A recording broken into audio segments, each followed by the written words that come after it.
Corona సమయంలో పాపం మందు షాపులు లేక ఎంతమంది ఇబ్బంది పడ్డారో నాకు చాలా బాగా తెలుసు. నేను ఆలోచిస్తుంది ముందు నుంచి కూడా కల్తీ లేని మందు, కనీసం ఆరోగ్యాలు తొందరగా చెడిపోకుండా కొంచెం లేటుగానే చెడిపోయాలన్నా అలాంటి మందు ఉండాలి.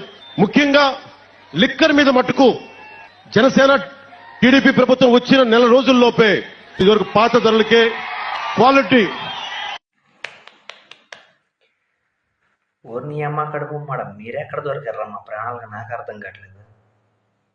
ఆడొచ్చి చీప్ మందు ఇచ్చేసాడు, పిచ్చ మందు ఇచ్చేసాడు అని చెప్పి గోల్ చేశారు.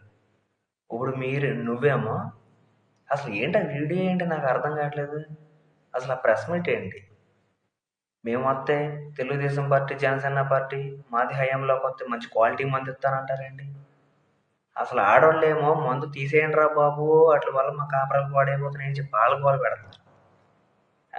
క్వాలిటీ మంది ఇస్తానండి నువ్వు. అమ్మో ఆడైతే చీప్ ఇచ్చేస్తున్నాడు.